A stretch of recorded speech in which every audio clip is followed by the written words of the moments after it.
The shuttle shook like a leaf in a storm. Hana Kim gripped her seat as sparks flew from the control panel. The electromagnetic storm had come from nowhere, turning the simple survey mission into a nightmare. Emergency landing protocol activated, the computer announced in its calm voice. But there was nothing calm about the way the shuttle spun toward the jungle planet below. Hana closed her eyes and hoped the emergency systems would work. She was just a scientist studying alien plants and animals. She was not trained for this kind of danger. The crash was loud and violent. Metal screamed against rocks and trees. The shuttle bounced twice before sliding to a stop in a clearing surrounded by thick jungle. Smoke rose from the broken engines. The smell of burned metal filled the air. Hana opened her eyes slowly. Her left leg hurt badly, and blood dripped from a cut on her forehead. But she was alive. She unbuckled her safety belt with shaking hands and looked around the damaged shuttle. Most of the equipment was broken. The communication system sparked and went dark.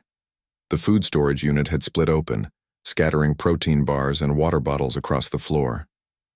Hana gathered what she could find and stuffed it into her emergency pack. She tried to stand, but fell back down with a cry of pain. Her left leg was definitely broken. Using a piece of metal as a walking stick, she limped to the shuttle's exit. The door was jammed, but she managed to force it open. The jungle of Kythera was unlike anything she had ever seen. Giant trees reached up toward two orange suns. Strange flowers glowed with their own light. The air was thick and humid, filled with the sounds of unknown creatures. Hana knew this planet was dangerous. The reports talked about the Vorthak, huge, reptile-like predators that hunted in packs. They were supposed to be as smart as they were deadly. Every human who had studied them said the same thing: avoid them at all costs. She set up a small camp near the shuttle wreckage. The emergency medical kit helped her treat her wounds and put a metal brace on her broken leg. As the twin suns set, she activated a small light and tried to fix the broken radio. That was when she heard the sound. It was a low, rumbling noise that made her freeze. Something big was moving through the jungle nearby. Hana turned off her light and held her breath. The sound came closer, then stopped. In the morning, Hana woke to silence. The jungle sounds had stopped completely, which was never a good sign. She crawled out of her makeshift shelter and looked around carefully. 20 meters away, near a fallen tree, she saw something that made her heart skip. A huge shape lay motionless on the ground. It was covered in scales that shifted from dark green to purple. Even lying down, the creature was longer than the shuttle. It was a Vorthak, and it was dead. Hana approached slowly, using her metal stick for support. The creature had been magnificent when alive. Its head was as big as her entire body, with teeth like curved knives. Bioluminescent patches on its scales had gone dark. A large wound on its side showed where something had pierced its thick hide. Then she heard something else. Small, high-pitched sounds that reminded her of crying. The sounds came from behind, the dead Vorthak. Hana limped around the massive body and stopped in shock. 3 small creatures huddled together against their mother's cold side. They were clearly young Vorthak, but they were tiny compared to the adult. Each one was about the size of a house cat, with the same scaled skin and sharp teeth, but their scales were brighter and their eyes were larger. The cubs looked up at her with golden eyes. They made soft chirping sounds, like birds but deeper. One of them, braver than the others, took a small step toward her before backing away quickly. Hana knew she should leave immediately. These were baby predators. When they grew up, they would be able to kill her without thinking twice. Every training manual said to avoid Vorthak contact at all costs. But as she watched, one of the smallest cubs stumbled and fell. It was weak, from hunger and fear. The other 2 tried to nudge it back to its feet, making worried sounds. They were just babies. They had lost their mother. They would die without help. Hana made a decision that went against all her training. She sat down slowly, keeping her movements calm and non-threatening. She reached into her pack and pulled out a protein bar. "Are you hungry?" she asked softly, even though she knew they could not understand her words. She broke off a small piece of the bar and tossed it gently toward the cubs. They sniffed at it but did not eat. The bravest one picked it up in its small claws and dropped it again. Hana tried offering them water instead. One of the cubs lapped at it carefully, then made a face and backed away. They seemed to want something, but not what she could offer. As the day went on, Hana stayed near the cubs while working on her radio. She gave them names to help tell them apart. The brave one became Hoon. The protective one that stayed between her and the jungle became Mina. The smallest, weakest one became Day. The cubs watched her every move. Sometimes one would chirp softly, and the others would respond. They were talking to each other in their own language. By evening, Hana realized the horrible truth. The cubs were starving, but they could not eat human food. Their stomachs were designed for fresh meat, probably from the prey their mother would have caught for them. She looked at her small pile of food supplies. She had enough protein bars and water to last maybe 2 weeks if she was careful. The cubs had nothing. The smart thing to do was to leave them and focus on her own survival. She needed to fix the radio and call for rescue. She needed to take care of her broken leg and her other injuries. But as night fell and strange sounds echoed through the jungle, the 3 small cubs huddled closer to her warm body. They trusted her, even though she was an alien creature to them.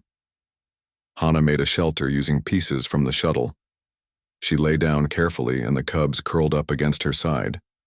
Their body heat was comforting in the cool night air. She knew she was making a mistake, but as she listened to their soft breathing and felt their tiny hearts beating, she could not bring herself to care about the danger. Tomorrow, she would have to figure out how to feed 3 hungry predator cubs. Tonight, she would keep them warm and safe. 3 days had passed since the crash.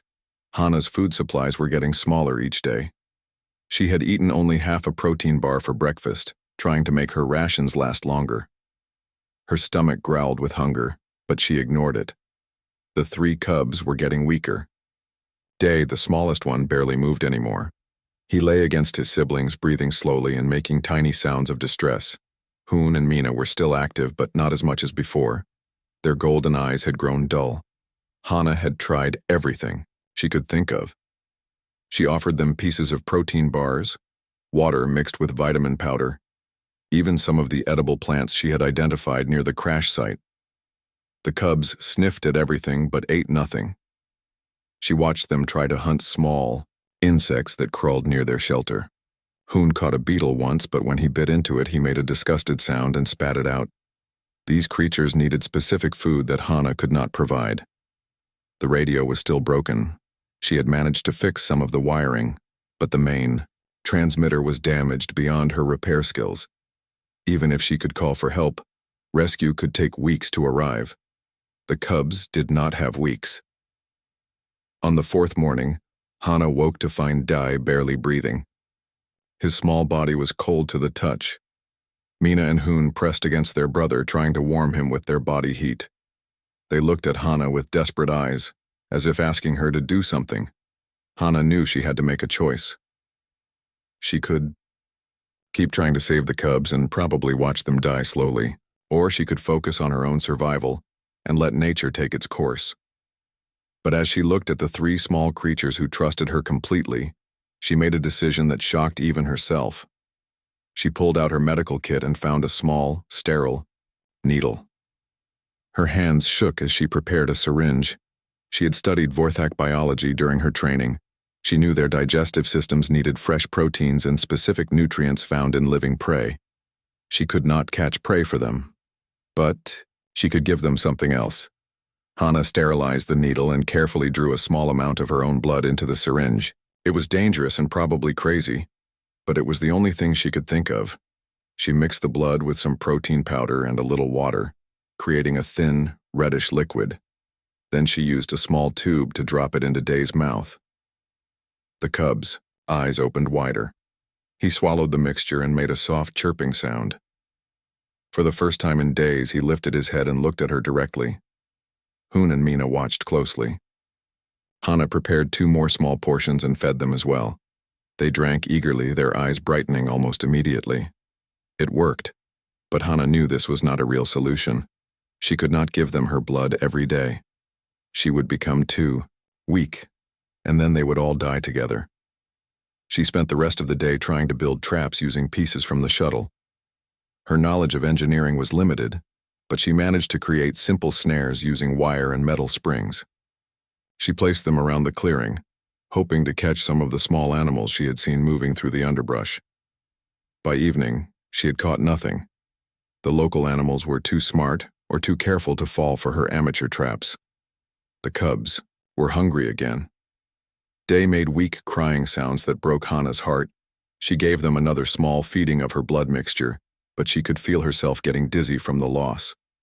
That night, as she lay in the shelter with the cubs curled against her, Hana wondered if she was going insane. Here she was, a trained scientist, feeding her own blood to alien predators. If her colleagues could see her now, they would think she had lost her mind. But when Mina nuzzled against her arm, and Hoon made a contented purring sound, she knew she could not stop. The next morning brought a small miracle. One of her traps had caught a rat-like creature with purple fur. It was not much bigger than her fist, but it was fresh meat. Hana killed the animal quickly and cut it into small pieces. The cubs fell on the meat hungrily, tearing it apart with their tiny claws and teeth. For the first time since she had found them, they seemed truly satisfied. But one small animal would not last long among 3 growing cubs. Hana knew she needed to catch more prey, but her traps were not very effective. She decided to try a different approach.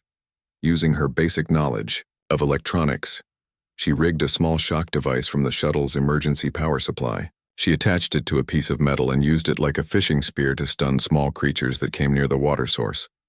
The method was crude and exhausting, but it worked sometimes. She managed to catch 2 more small animals over the next few days.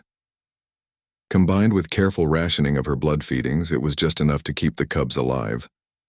But Hana was paying a price. The constant blood loss and reduced food intake were making her weak. Her broken leg was healing slowly because her body lacked proper nutrition. She had lost weight and felt dizzy often. On the 7th day, something unexpected happened. Hoon brought her a small insect he had caught. It was barely a mouthful, but he dropped it at her feet and looked at her expectantly. Hana stared at the offering in amazement. The cub was trying to feed her, just as she had been feeding him. She ate the insect, even though it tasted terrible. Hoon made happy chirping sounds and nuzzled against her hand. Over the next few days, all 3 cubs began bringing her small prey they managed to catch. Tiny bugs, small worms, anything they could overpower with their limited hunting skills. It was not much, but it showed something incredible was happening. The cubs understood that she was their provider, and they were trying to provide for her in return. They recognized her as family, as part of their pack.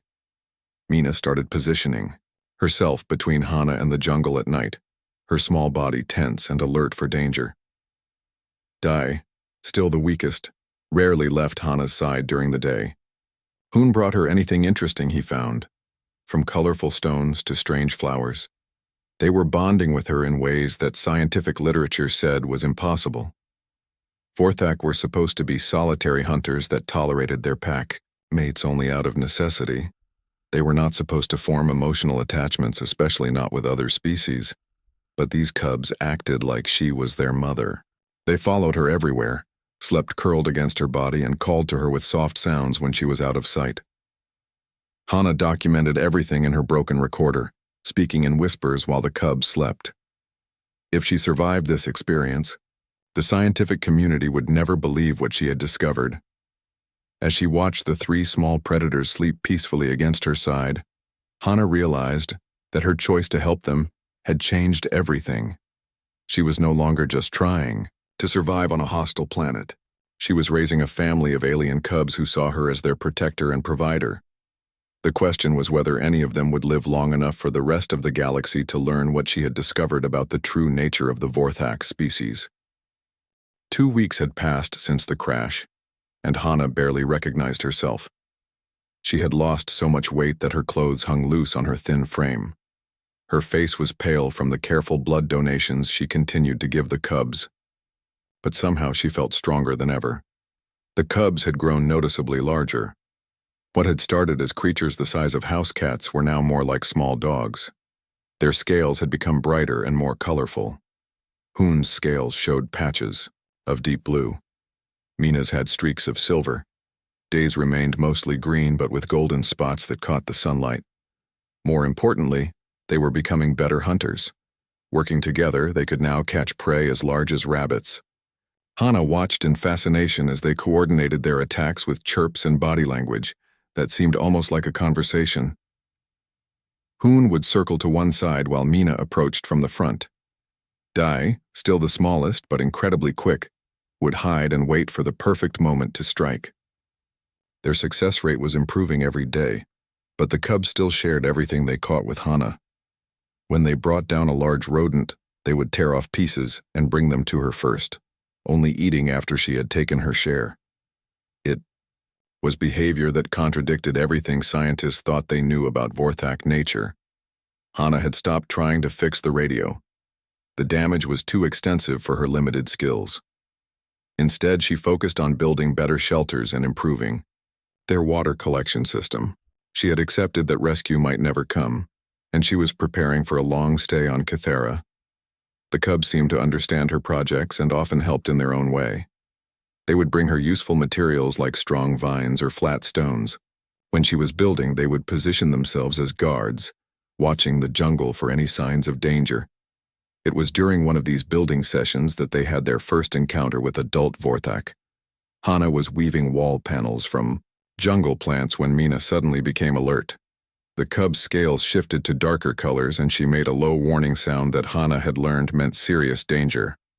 All three cubs moved quickly to surround Hana, their small bodies tense and ready to fight.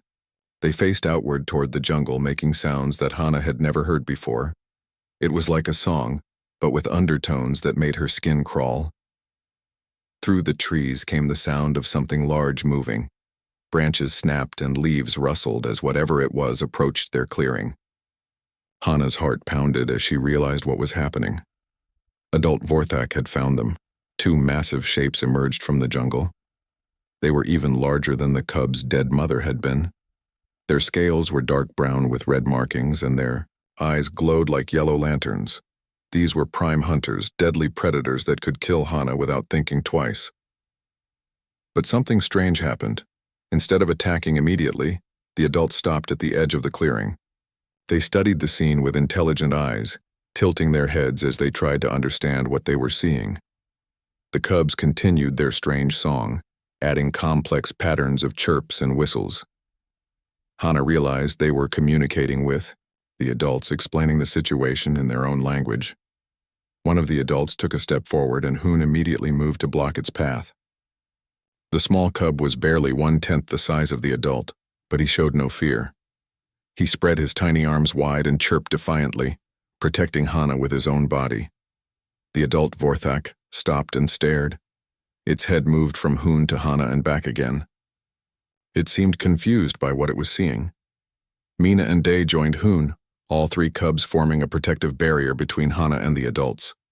They continued their musical communication, and gradually the adults began to respond with deeper, more complex sounds. The conversation, if that was what it was, went on for several minutes. Hana sat perfectly still, afraid that any movement might trigger an attack. She watched the interplay between the cubs and adults with scientific fascination. Despite her terror, finally the adults stepped back. They made one last series of sounds to the cubs, then turned and disappeared into the jungle as quickly as they had come. The cubs remained tense for several more minutes, watching the trees for any sign of return. Only when they were certain the adults were gone did they relax and return to Hana's side. Hoon nuzzled against her arm, making soft, reassuring sounds. Mina settled down next to her, still alert, but no longer afraid. Day climbed onto her lap and curled up like a cat seeking comfort. Hana stroked their scales gently, marveling at what had just happened. The cubs had protected her from their own species. They had claimed her as part of their family, and defended that claim to adult predators who could have killed them all without effort. More than that, the adults had listened. They had engaged in what appeared to be a genuine conversation with the cubs. When they left without attacking, It suggested they had accepted the cub's explanation, whatever it had been. That night, Hana lay awake thinking about the encounter. The cubs slept peacefully against her, their breathing deep and regular. They showed no signs of stress or fear from the meeting with the adults. She began to understand that she was witnessing something unprecedented in human-alien relations. These cubs did not just tolerate her presence or accept her food. They genuinely cared about her welfare and were willing to risk their lives to protect her. The next morning brought new challenges. The cubs seemed restless, often looking toward the jungle and making soft calling sounds. Hana wondered if they were trying to contact the adults who had visited them. Around midday, her question was answered. The two adults returned, but this time they were not alone. A third Vorthak accompanied them, smaller than the hunters but larger than the cubs. Its scales were a mix of green and gold, and it carried something in its claws. Once again, the cubs moved to protect Hana, but their posture was different this time. They seemed less defensive and more welcoming.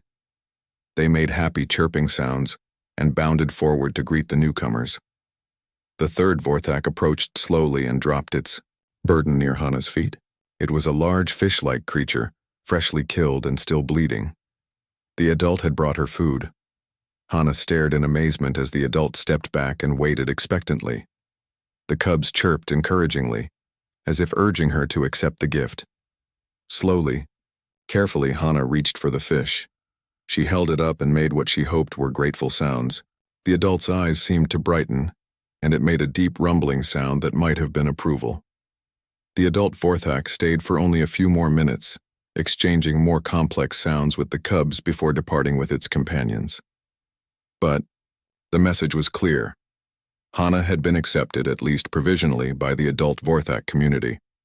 As she prepared the fish for cooking, Hana realized that her relationship with the cubs had evolved far beyond simple caretaking. They had somehow convinced their own species that she belonged with them. She was no longer just a human caring for alien cubs. She was a member of a Vorthak family. The implications were staggering.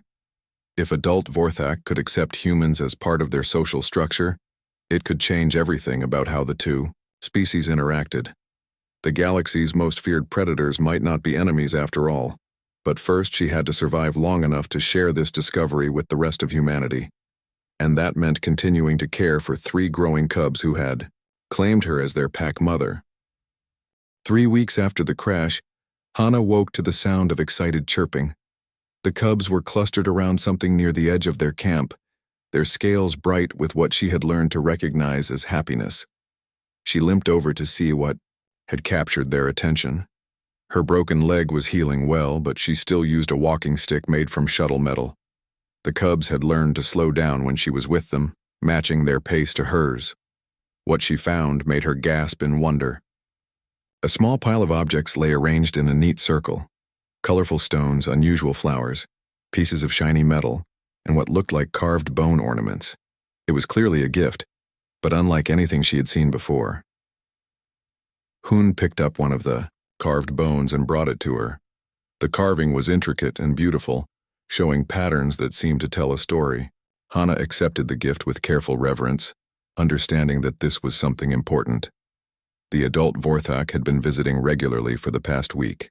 They brought food, usually fresh fish or small game animals. But they had also been observing Hana closely, watching how she interacted with the cubs and how the cubs responded to her. Mina tugged gently at Hana's clothing, leading her toward the jungle. The cubs wanted her to follow them somewhere. They had done this before, taking her to water sources or showing her edible plants, but today felt different. The cubs led her through paths she had never seen before. The jungle was thick and dangerous, but the cubs moved with confidence, often stopping to check that she was keeping up. Day stayed close to her side, ready to support her if her injured leg gave out. After walking for almost an hour, they emerged into a large clearing. Hana stopped in amazement at what she saw. A dozen adult Vorthak were gathered in the space, arranged in a rough circle. They were of different sizes and colorations, suggesting they came from various families or groups. In the center of the circle was an elaborate structure made of stones and woven vines. The cubs chirped excitedly and bounded forward. The adults responded with deep, welcoming sounds. But their eyes remained fixed on Hana, watching her reaction to everything. One of the largest adults approached slowly. Its scales were dark gray with silver patterns, and scars on its hide showed it was an experienced hunter. It stopped a few meters away and made a series of complex sounds. Hoon immediately ran to Hana's side and began what could only be described as translation. The cub made sounds to the adult, then different sounds to Hana, as if explaining what was being said. Gradually, Hana began to understand. This was some kind of ceremony or ritual. The adults wanted to formally accept her into their community. The gifts, the careful observations, the gradual approach, it had all been leading to this moment. The cubs had not just convinced their species to tolerate her. They had somehow argued for her to be granted full membership in Vorthak society. The large adult gestured toward the stone structure in the center. Other adults moved aside, creating a clear path. The cubs chirped encouragingly, and Mina gently nudged Hana forward. Step by careful step, Hana approached the structure. It was beautiful and complex, with carved symbols that reminded her of the bone ornament Hoon had given her. As she got closer, she realized it was not just decorative. It was functional, a kind of altar or shrine with small compartments and flowing water channels. The large adult made more sounds, and several other Vorthak stepped forward. Each one carried something. More carved ornaments, pieces of unusual stone, small tools made from bone and metal. They placed these objects in the structure's compartments with ceremonial care. Then all eyes turned to Hana. She understood that she was expected to contribute something, but what could she offer that would have meaning to these magnificent creatures? She thought for a moment, then reached into her pack and pulled out her identification badge from the research ship. It was a small metal disc with her name and photo, but it represented her connection to humanity and her scientific mission. Hana placed the badge in one of the stone compartments.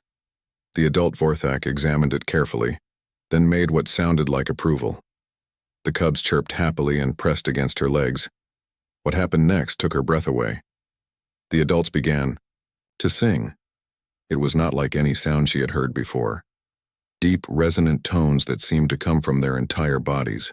The harmony was complex and beautiful, with layers of melody that wove together into something almost hypnotic.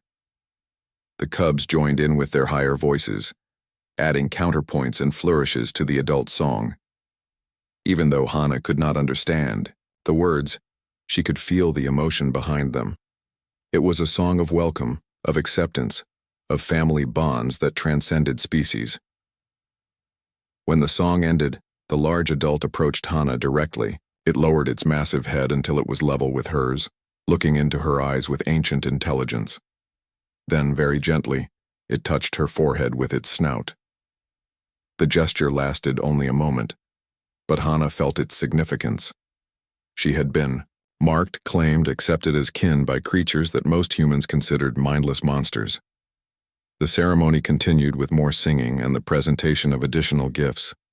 Hana received carved tools, decorative ornaments, and what appeared to be maps showing local water sources and food locations.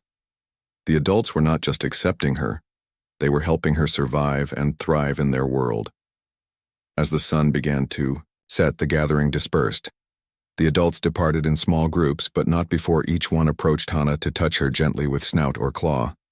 It was like being blessed by an entire congregation. The cubs remained excited and affectionate as they led her back to their camp.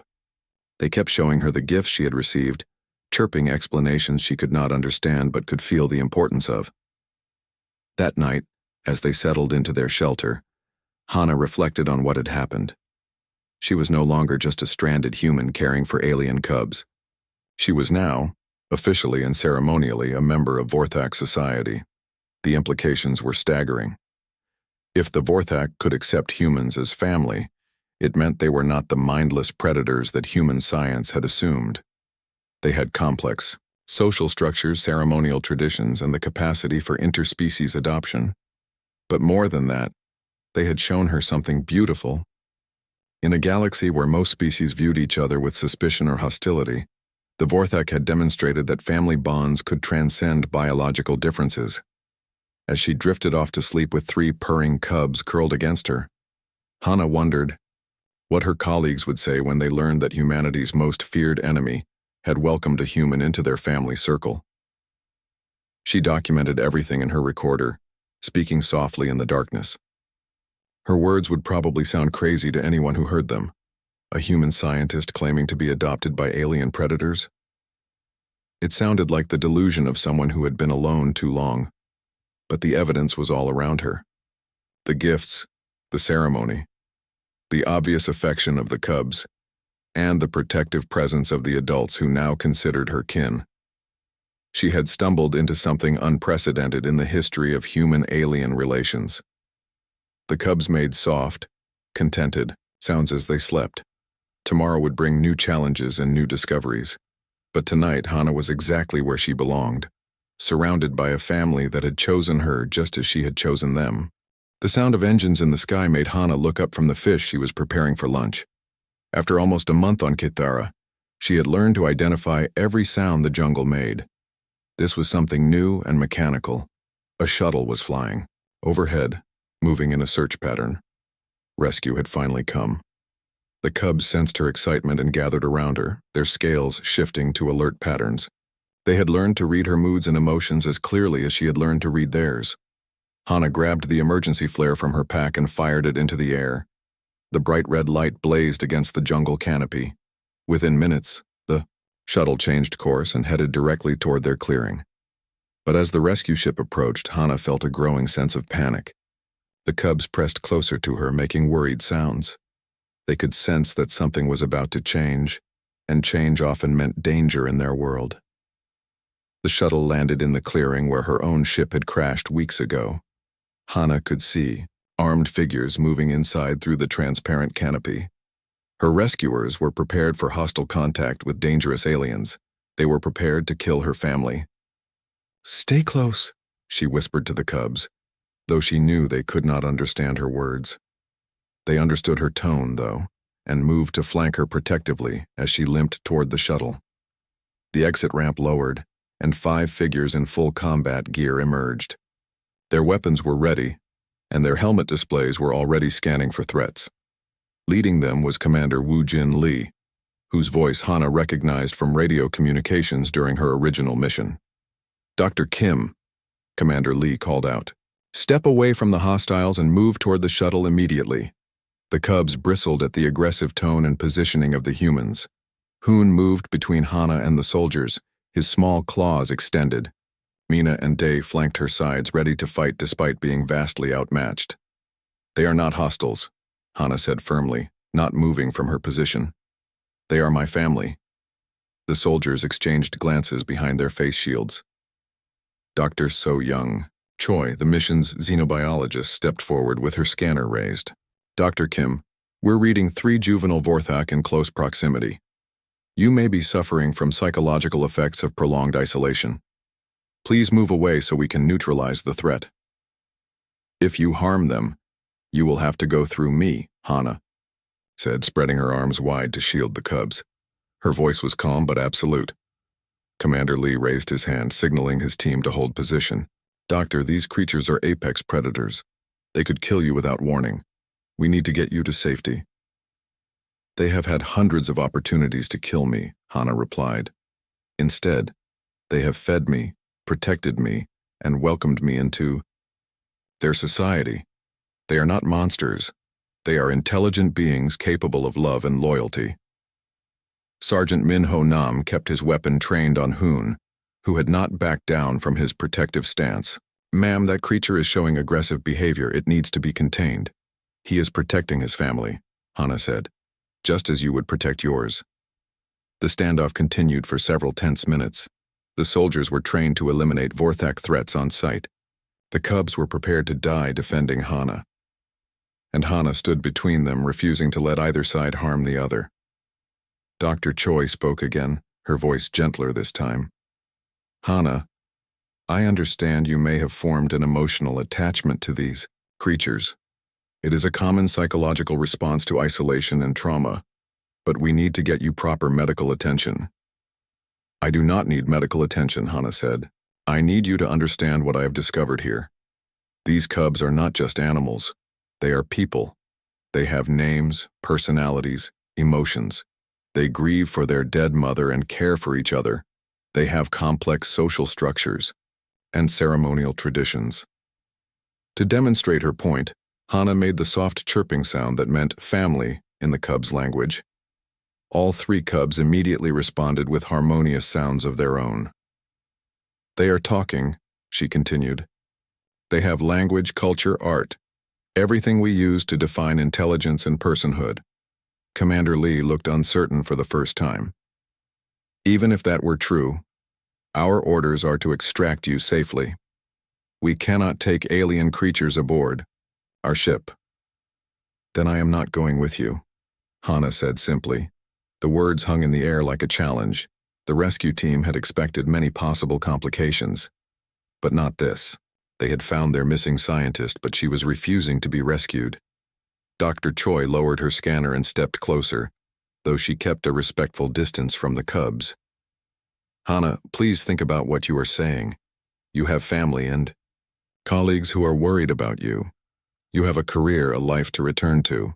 This is my life now, Hana said, placing her hands gently on Hoon and Mina's heads. These cubs saved my sanity during the worst experience of my life. They shared their food with me when I was starving. They protected me from dangers I could not face alone. I will not abandon them now. Day, the smallest cub, made a soft sound and rubbed against Hana's injured leg. The gesture was clearly affectionate and protective. Even the hardened soldiers could see that this was not normal predator behavior. Dr. Kim, Commander Lee said slowly, what exactly are you proposing? I am proposing that we change how humanity interacts with the Vorthak species, Hana said. Instead of viewing them as monsters to be avoided or destroyed, we should recognize them as potential allies and partners. She gestured to the cubs, who remained alert but had relaxed slightly as the immediate threat seemed to decrease. These three have shown me that Vorthak are capable of cooperation, gratitude, and even love.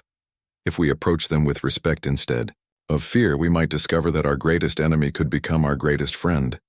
Sergeant Nam scoffed. Ma'am, those things will grow up to be killing machines. Adult Vorthak are responsible for hundreds of human deaths.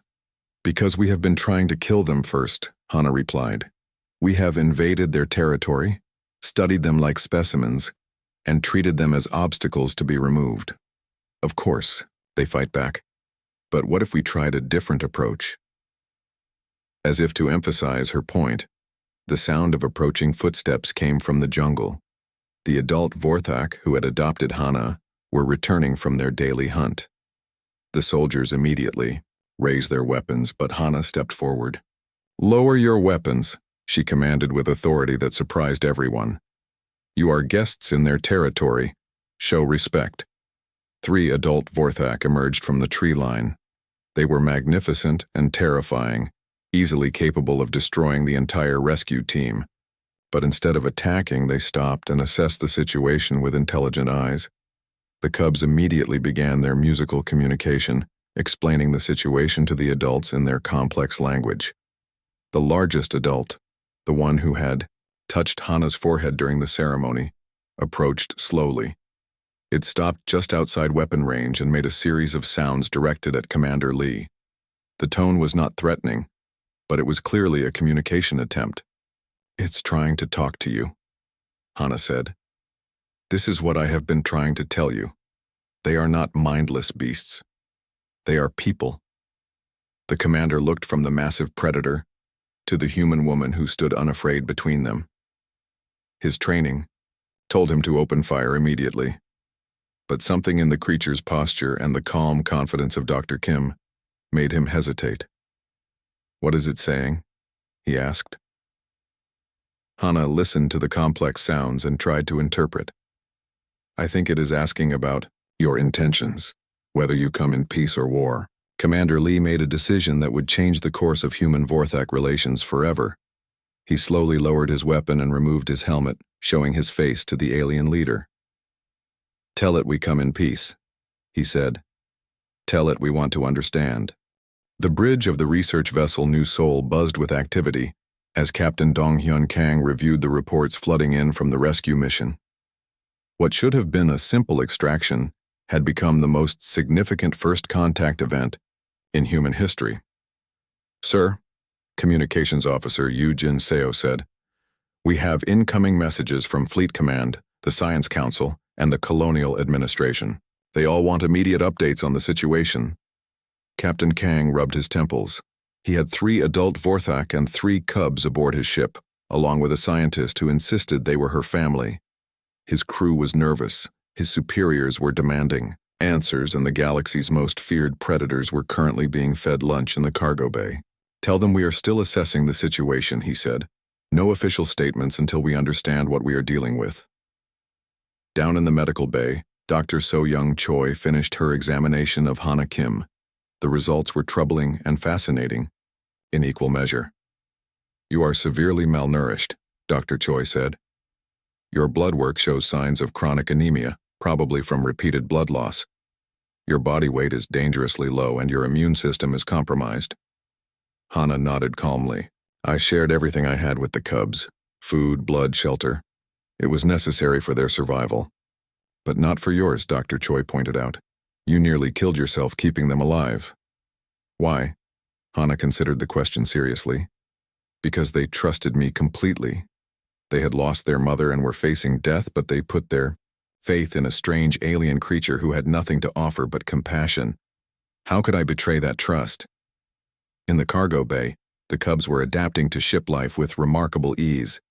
They had been nervous during the shuttle flight, but once aboard the larger vessel, their natural curiosity took over. They explored every corner of their temporary quarters, chirping to each other about the new discoveries. The adult Vorthak were more cautious. They positioned themselves protectively around the cubs and watched the human crew with intelligent wariness. But they showed no signs of aggression as long as the humans maintained respectful distances. Commander Lee had established basic communication protocols using the simplified gesture language that Hana had developed. The lead Vorthak, whom Hana had named Elder for his apparent authority, seemed to understand that they were guests rather than prisoners. "The big one wants to see the female human again," Sergeant Nam reported. "It keeps making the sound patterns that Dr. Kim said means family." Captain Kang made his decision. "Bring Dr. Kim to the cargo bay, but maintain security protocols. We still do not know how unpredictable these creatures might be." When Hana entered the cargo bay, the reunion was immediate and emotional. The cubs bounded to her side, chirping happily and nuzzling against her. The adults approached more slowly, but with obvious relief.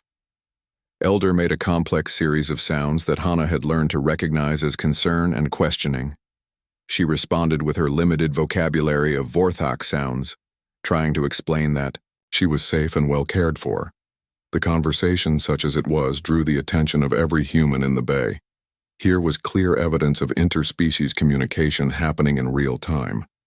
The Vorthak were not just intelligent, they were actively engaging in diplomatic contact. Dr. Choi stepped forward with her recording equipment. "Hana, can you ask them about their social structure? About how they make decisions as a group?" Hana tried to convey the question using sounds and gestures. Elder responded with what seemed like a lengthy explanation, occasionally gesturing to the cubs and the other adults. "I think he is saying that they operate as an extended family unit," Hana translated. "The cubs belong to the entire group, not just their birth parents. When their mother died, the community took responsibility for their welfare." "And you became part of that community?" Dr. Choi asked. "They adopted me," Hana said simply. "In their culture, anyone who cares for cubs is automatically granted family status. Species does not matter, only the willingness to sacrifice for the young." The implications hit everyone in the room simultaneously. If Vorthak society was based on communal child rearing and adoption, they were far more sophisticated than anyone had imagined. Moreover, their aggressive behavior toward humans might stem from protective instincts rather than mindless hostility. Captain Kang activated his communication system. All senior staff to conference room A. We need to discuss how to proceed. The meeting that followed was unlike any in the history of human space exploration. The senior staff sat around a table while video feeds showed 3 alien predators playing with human-manufactured toys in the cargo bay. The political implications are staggering, said Security Chief J. Park. If the Vorthak are truly intelligent and capable of peaceful relations, we need to completely reassess our colonial policies. More than that, added Science Officer Min-Suk Han, if Dr. Kim is right about their social structure, we may have been committing genocide without realizing it. Every Vorthak we have killed was someone's family member. Captain Kang looked at the video feed showing Hana sitting cross-legged while the cubs climbed over her like playful children. What does Dr. Kim recommend? She wants to return to the planet, Commander Lee said. She believes she can serve as an ambassador, helping to establish formal diplomatic contact between our species. That is absolutely out of the question, Dr. Choi interjected. She is in no condition for extended field work. She needs months of medical treatment to recover from her ordeal. But she may be our only hope for peaceful contact, Captain Kang pointed out. The Vorthak have accepted her as family. They trust her in ways they may never trust other humans. The debate continued for hours, but it was interrupted by an urgent message from the cargo bay. The Vorthak were becoming agitated, making distressed sounds and pacing around their quarters. When the senior staff arrived to investigate, they found Hana trying to calm the aliens with soft sounds and gentle touches. The cubs pressed against her anxiously while the adults watched the humans with growing suspicion. What is wrong? Captain Kang asked. They want to go home, Hana said. They understand that we are traveling away from their planet, and they are worried about being separated from their community permanently. Elder made a series of urgent sounds, gesturing toward the viewport where stars streamed past. His meaning was clear even without translation. He wanted to return to his territory and his people. Tell them we will take them home, Captain Kang said. Tell them we want to meet their leaders and discuss peace between our peoples. Hana conveyed the message as best she could. The immediate relief was visible. The Vorthak relaxed and the cubs began their happy chirping again. But Elder made one more sound, looking directly at Hana. He wants to know if I will come with them, Hana translated. He is asking if I will continue to be part of their family. All eyes turned to her. The decision she made would affect not just her own life, but the future relationship between 2 species. Yes, Hana said without hesitation. I will go home, with my family. 3 months later, the first human embassy was established on Cathera. It was a small compound near the crash site where Hana had first encountered the cubs, built with cooperation from both human engineers and Vorthak craftsmen. Ambassador Hana Kim lived there with her adopted family, serving as translator and cultural bridge between 2 species that had once considered each other mortal enemies. The cubs, now the size of large dogs, had become celebrities in both human and Vorthak societies. Ships from both species visited regularly, carrying diplomats, scientists, and trade representatives. The galaxy's most feared predators had become humanity's most valuable allies, all because one woman had chosen to share her rations with 3 starving cubs. In her final report to the Science Council, Hana wrote, "We discovered that the key to interspecies cooperation was not superior technology or military might. It was simply the willingness to care for each other's children. In the end, love transcends all species boundaries." The report became required reading at every diplomatic academy in human space, but the cubs who had started it all were more interested in playing in the jungle and bringing their adopted mother interesting things they found during their daily adventures. Some discoveries, Hana reflected as she watched them play, were more important than any scientific breakthrough. Some families were worth more than any career. And sometimes the greatest strength a species could show was not in conquest, but in compassion.